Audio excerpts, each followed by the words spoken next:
I want to discuss something I've done this weekend before I bring my guest into this picture. So over this weekend, I was very fortunate and very blessed that I ended up taking a class in what my doctor and mentor and friend does. That's Dr. Wu of Wu Healing. And Dr. Wu has amazing amounts of knowledge and experience. I'm a little neophyte. I learned a teeny little bit. But the reason I did that is because I want to help people, help my family, help my friends. I'm tired of seeing people ill all the time, in pain, and going to the same doctors over and over, 20 years taking the same medications, then having side effects from the medications, and then not healing. So my goal, hopefully, is to educate people and say, if you've been doing this one way and it's not successful, why not try another way? So with traditional Chinese medicine, it's non-invasive and it can help people heal and strengthen their bodies without going through all the negative things. So I'm going to embrace this as I always do, hoping that other people will start to realize that they can be healthy without relying on anyone else except their own bodies, their own minds, getting help from a doctor of Chinese medicine, and doing things that will help. Everything starts in your gut here, so let's fill it with good things so we have good fuel. Let's do a little bit of exercise. The Qi Gong and Tai Chi are amazing. The results that you get in a very short time is astronomical. And now for my guest. I'm going to let you speak, and he's going to tell his story specifically of what he's done in the last, how many years? 7? Yeah, 6 or 7 years. Yeah. So introduce yourself, please. My name is Matthew Nguyen. I'm retired from a career as an attorney. And in the end of 2015, I met Nancy Baxter and Risa and a few other people who were followers of Dr. Wu. And I had cancer, which was diagnosed in 2008. And so Risa had advertised in the Hartford Courant a little class, a little workshop that she had over at St. Francis Hospital, and I went to that. And she said, hey, if you want to learn more, go to Dr. Wu's Healing Center in West Hartford, which I did. So I've been doing that since then. Excuse me, I want to ask you, what type of cancer, or is it, or was it? Still is. Okay. Thymoma, which is cancer of the thymus gland, which is this little gland in the center of the chest. How did you originally find out that you have that? So it's a bit of a story, but I went back in 2004. I had a lung tumor that was turned out to be benign, and they removed it. And then after that, they did follow-up CAT scans annually to make sure, follow up, see what was happening. Did you have symptoms that led you to believe, or what caused you to actually test for those things? Well, originally the lung tumor back in 2004 was because I had a lot of wheezing, which I later found out was asthma. Oh, okay. It wasn't the lung tumor. Interesting. But when they did a CAT scan, in an X-ray, they found the lung tumor by chance. Okay. So then they weren't sure if it was benign or malignant. The surgeon thought it was malignant. And then when they removed it, they found out it was benign. But then thereafter, they did CAT scans every year. And in 2008, they found something suspicious. So they said, well, something looks a little weird here. Yes. So then they did a biopsy. And they said, oh, you have a thymoma, which is cancer of the thymus. So thereafter, said, don't worry, it's all right. We'll just do CAT scans every year, monitor. And then in 2011, I went to Dana-Farber, and they said that the cancer had spread to the outside of my left lung, so they couldn't do the surgery. So then they did chemo, which I did not enjoy, but anyway, didn't really do much. And then I kept going there until 2013, and then Dana-Farber sent me to Harvard Hospital and recommended radiation treatment, which seemed to help. So I had 3 treatments of radiation, 2 years apart, 6 weeks, 5 days a week, which seemed to hold the cancer at bay. But all this time I've been doing since 2015, I've been doing the Qi Gong as well. Oh, so you started doing that at the time that you had learned that you had the thymus cancer?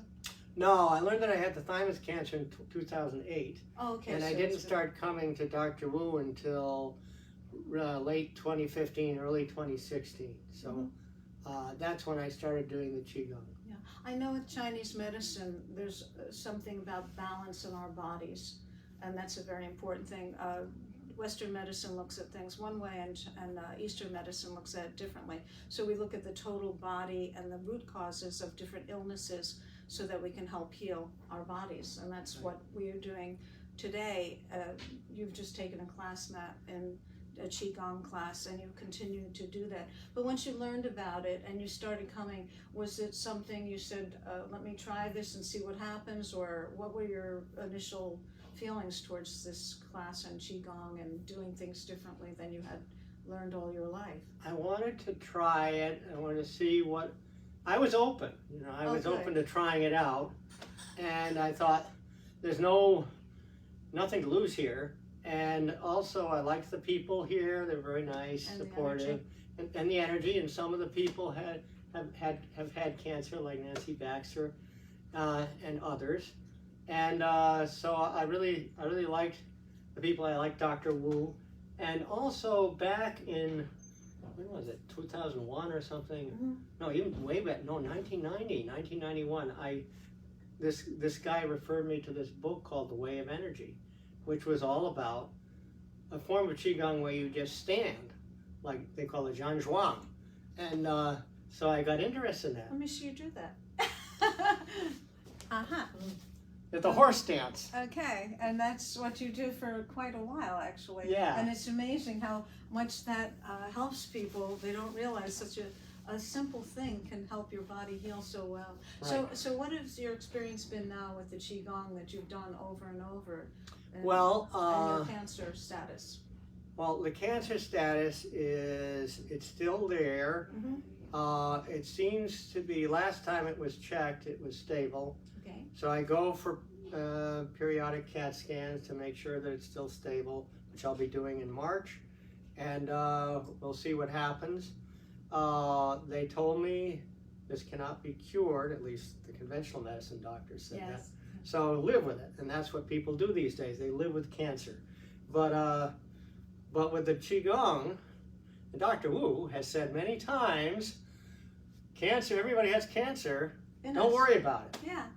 So it's, I don't have cancer that's active that I know of. Right. Okay, so I may have it in my body, but I don't want to dwell on that. I want to dwell on the positive things that I can do, and that's what people in general should do. In fact, anytime you get any kind of diagnosis, instead of fear taking over, that's when we should say, well, what are the positive things that I have that I can work upon, and what are the other things I can do to change those negative things? You're taking the Qigong and doing that consistently over a period of time. I'm sure that assuages your illness dramatically, because anytime we're doing things that are energy and body work within us, we're helping our organs, we're helping our body heal, and then it's bringing peace to you as well. Strength and peace, and I think those are the things that help us heal in general. Oh, yeah. Yeah, so. Yeah, I didn't really believe in this until I did the shaking exercise. Oh, how interesting. Which Dr. Wu teaches. And I don't think we did it today, but you're shaking like this. And if you do this for a while, like, shake, some more, shake your and body bake, line. whatever. If you do this for a while, even if you don't believe in it, and then you keep doing it, it's good to do it for a while, like 5 minutes, 10 minutes. We don't have that much time in front of the video. And then you stop. You can feel a subtle energy, tingling. right? Yeah, you do. Energy. And then you say, oh, this is real. Because I experience it. I know. There was it's not just theory. Yes, there's another Qigong master that I heard talking, and he said, do this and you will feel it. And he said, and you will experience and heal. And he said, and even if you don't know it, you will. Even if you don't believe it, you still will. Yeah. So what do you have to lose? And that's the whole thing. I'm here today always to talk about traditional Chinese medicine. And my hope is that people start to realize that we have the ability to heal. Our bodies want to heal. Let's help our body heal. And I appreciate your telling us your story, and it's a great story, and I'm glad you're healthy. Thank you. I enjoyed that. Thank you for your demonstration too. So, yeah, you're welcome. always check wuhealing.com, and that's wuhealing.com. You'll learn an amazing amount of things. Anybody that's doing something in their lives or has a family member or a friend that's ill, find another way. Question, and then see if you can do something that is non-invasive and you can get great results. And I wish that for everybody. Health is wealth. Remember that. Mm-hmm. Have a beautiful day, everybody. Thank you. Enjoy life, as Dr. Wu always says. Enjoy life. Enjoy